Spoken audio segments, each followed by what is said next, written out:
Assalamualaikum warahmatullahi wabarakatuh. Selamat datang di video penjelasan praktikum PBO modul 3 dengan materi fungsi kelas dan inheritance. Adapun tujuan dari praktikum kita kali ini, yang pertama memahami dan mampu mengimplementasikan fungsi dan kelas. Terus yang kedua memahami dan mampu mengimplementasi inheritance. Dan yang ketiga memahami konsep OOP dan dapat mengimplementasikannya dengan baik. Yang pertama kita masuk ke dalam fungsi. Nah, fungsi adalah sebuah blok kode terorganisir yang dapat digunakan kembali atau reusable untuk melakukan sebuah aksi atau tindakan. Fungsi terpisah dalam blok sendiri yang berfungsi sebagai subprogram yang merupakan sebuah program kecil untuk memproses sebagian dari pekerjaan program utama. Adapun cara mendeklarasikan fungsi atau cara membuat fungsi, yang pertama kita menggunakan metode def, lalu diikuti oleh nama fungsi dan dilanjutkan oleh dalam kurung parameter. Terus pakai titik 2. Lalu tinggal memasukkan statement dari fungsinya.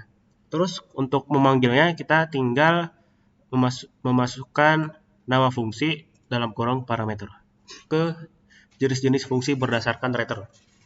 Yang pertama, fungsi dengan return. Fungsi dengan return statement yaitu fungsi yang dapat mengembalikan nilai saat dijalankan. Fungsi dengan return diperlukan ketika kita menginginkan hasil sebuah value dan akan menggunakan value tersebut untuk proses yang lain.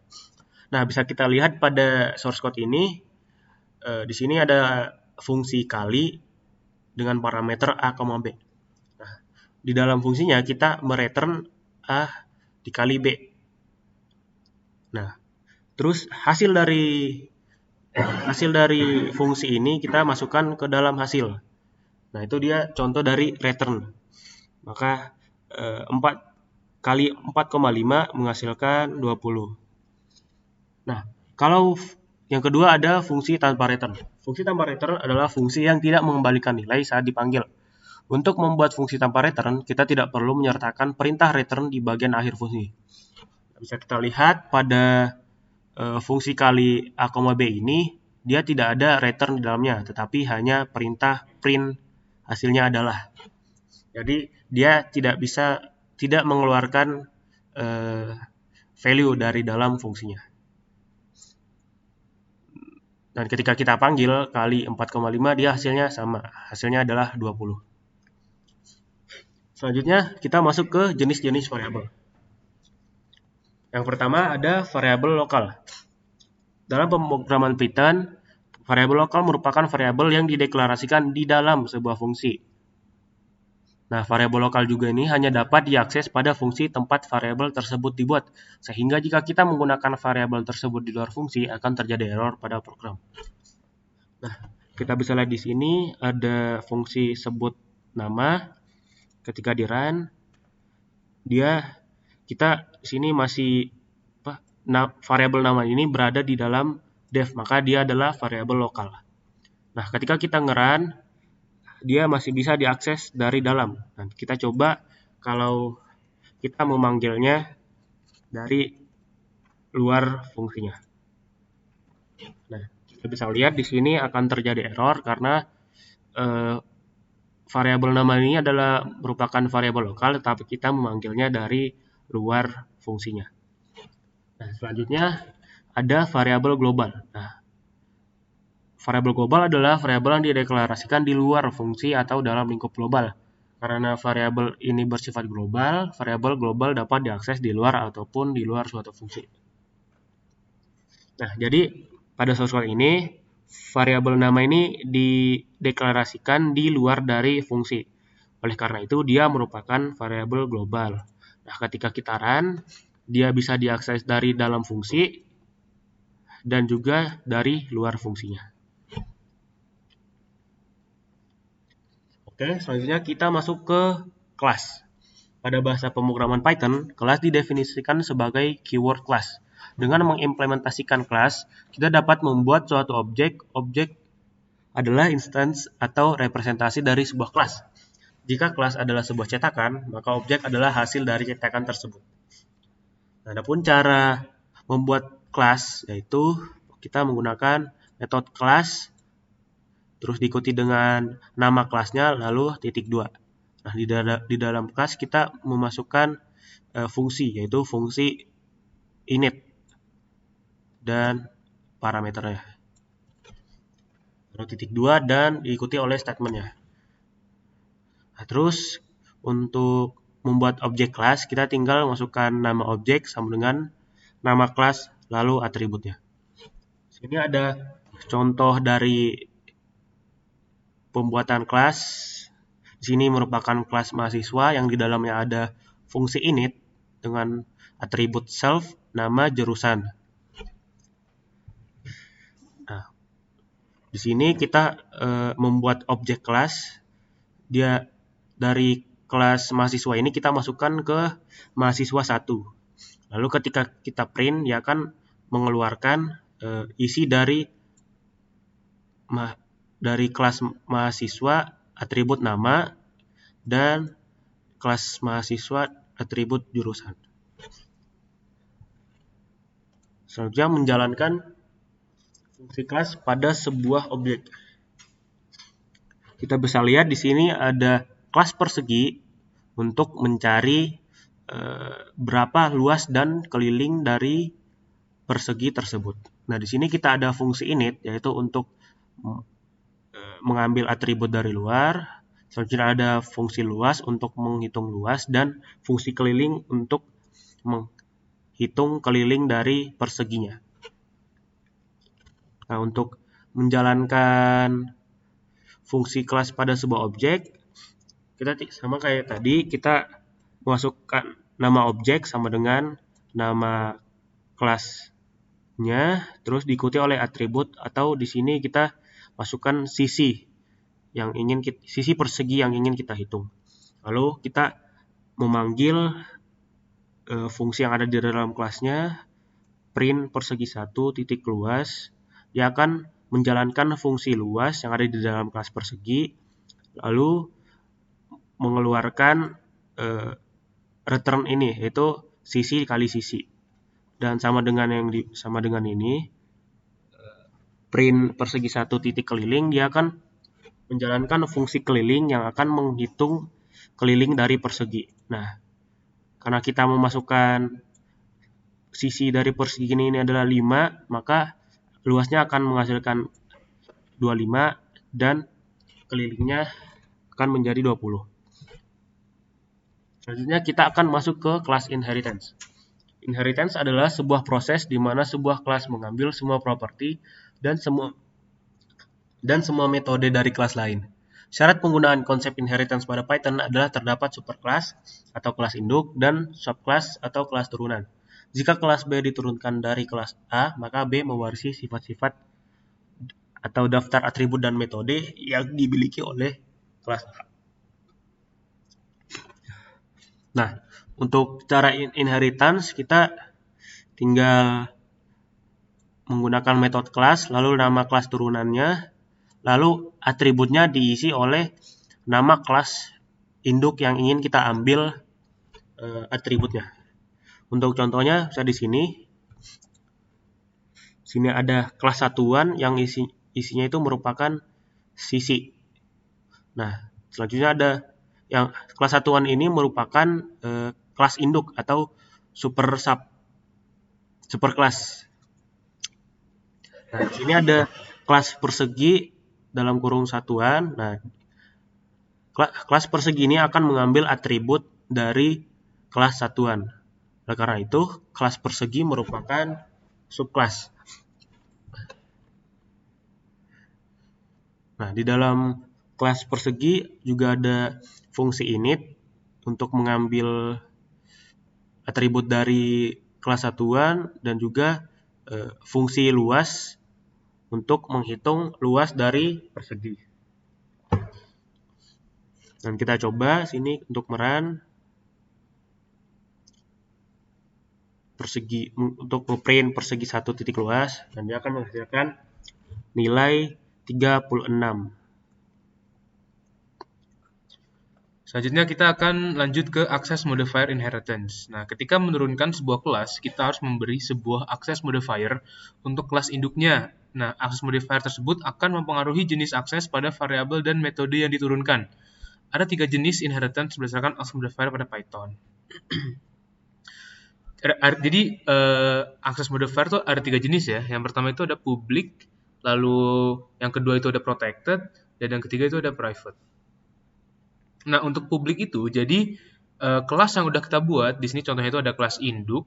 Nah, ini bisa kita taruh di program di baris mana aja gitu. Di sini ada kelas induk. Nah, terus lalu di sini juga ada kelas turunan.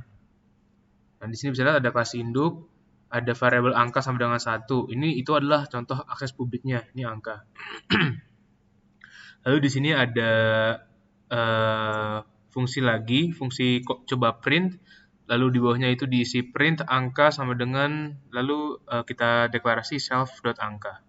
Nah, di sini ada kelas turunan, yaitu kelas turunan yang diambil dari kelas induk. Di sini ada fungsi akses variabel induk, lalu self.coba print.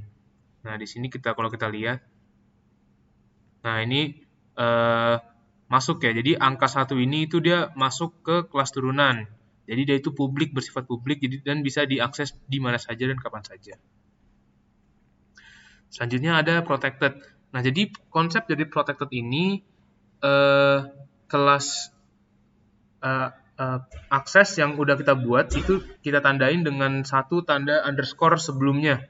Jadi di sini ada variabel dan di sini ada underscore, satu underscore. Nah, ini menandakan bahwa akses ini itu dia bersifat protected.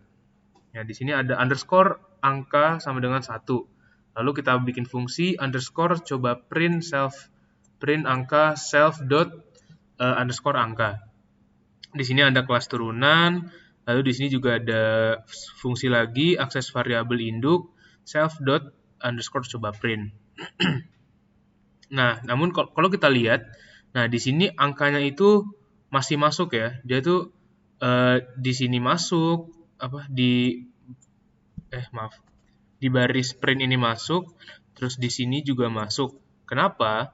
Jadi sebenarnya ada penjelasannya di sini. Nah, jadi kita itu masih bisa mengakses atribut di sini sebagai merek ya dari luar kelas, karena hal ini hanya bersifat convention atau adat atau hanya kebiasaan saja yang harus disepakati oleh programmer. Di mana jika suatu atribut diawali oleh underscore, maka ia harusnya tidak boleh diakses kecuali dari internal kelas tersebut atau dari kelas yang mewarisinya. Yang harusnya kita lakukan adalah mengakses atribut protected hanya dari kelas internal. Jadi sebenarnya ini itu cuma sebagai materi akses modifier protected ini itu sebenarnya hanya adat atau kebiasaan dari persetujuan para programmer yang membuatnya. Jadi sebenarnya ini tuh nggak terlalu berdampak dan masih bisa digunakan jika hanya naruh satu di sini doang nih, satu underscore.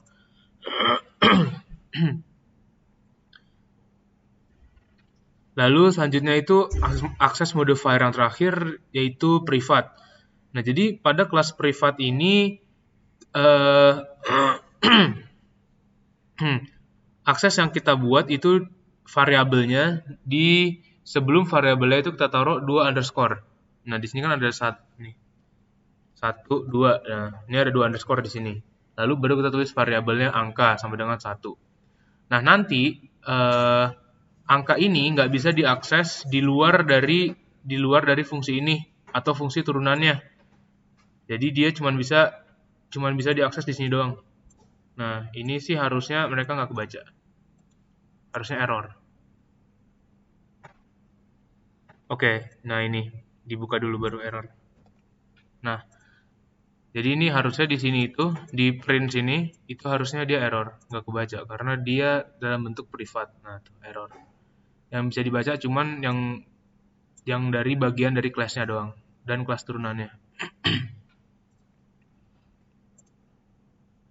Oke. Jadi selanjutnya itu jenis-jenis dari inheritance.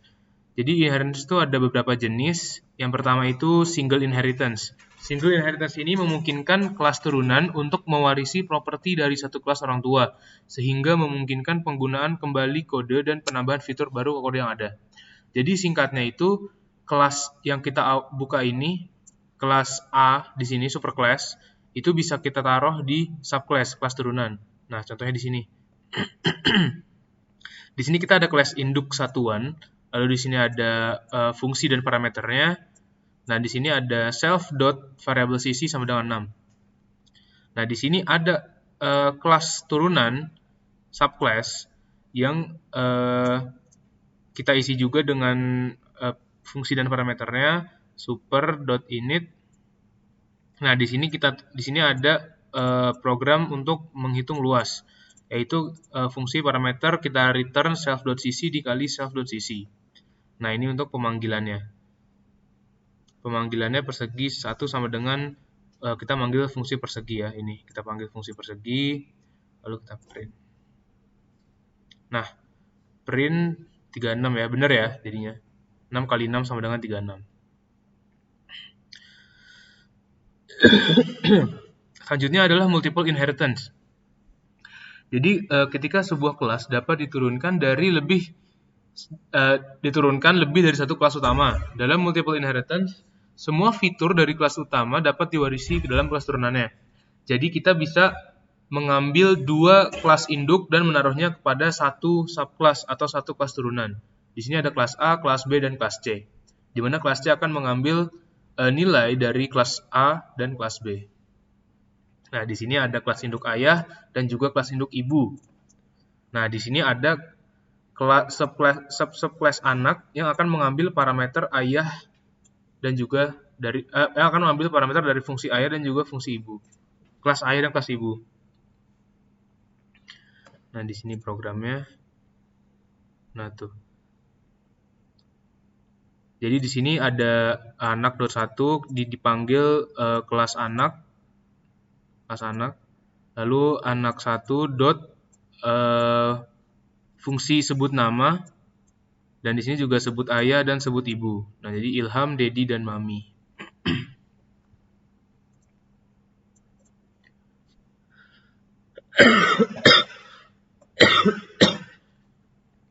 Yang selanjutnya adalah hierarchical inheritance. Ketika lebih dari satu kelas turunan dibuat dari satu kelas utama, jenis dari pewarisan ini dapat disebut hierarchical inheritance. Jadi, kalau tadi kita mengambil dua atau lebih kelas induk, lalu kita taruh pada satu kelas turunan, di sini kita akan mengambil satu kelas induk dan ditaruh ke beberapa kelas turunan. Di sini ada kelas A, kelas B, kelas C, dan kelas D. Nah, di sini ada satu kelas induk yaitu ayah, dan di sini ada dua kelas turunan yang itu adik dan kakak yang diambil dari yang parameternya akan diambil berdasarkan kelas ayah. Lihat di sini. Ayah.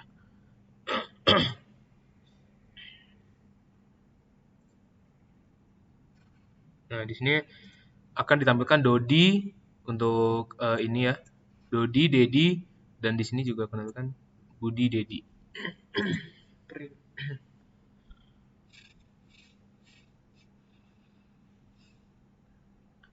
Ini tuh untuk di-declare ya, bahwa anak itu fungsi kakak itu akan masuk ke variabel anak ini, anak 1.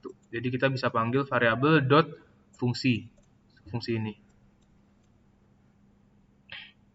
Selanjutnya adalah hybrid inheritance. Jadi ini adalah jenis ini ketika pewarisan terdiri dari beberapa jenis pewarisan lainnya. Jadi di sini itu ada kelas A yaitu induk, lalu ada kelas turunan kelas B. Nah, kelas B ini akan diturunkan lagi ke kelas turunan yang lebih rendah lagi yaitu kelas C dan D. Jadi kelas A akan turun ke kelas B, lalu kelas B akan turun ke kelas C dan D. Nah, di sini ada kelas induk kakek, lalu di sini ada kelas turunan pertama yaitu ayah. Nah, di sini ada dua kelas turunan kedua yaitu adik dan kakak yang diambil dari di sini ayah, dari kelas ayah. Lalu di sini kita declare anak 1 sebagai fungsi kakak dan anak 2 sebagai fungsi adik. Lalu ini kita panggil untuk menampilkan di programnya. Bisa dilihat, kita ulang. Nah, di sini Dodi, Dedi, Joni, Budi, Dedi, Joni. Oke, mungkin hybrid inheritance ini adalah jenis inheritance yang terakhir dan ini menandakan akhir dari materi modul 3. Terima kasih yang sudah menyimak. Wassalamualaikum warahmatullahi wabarakatuh.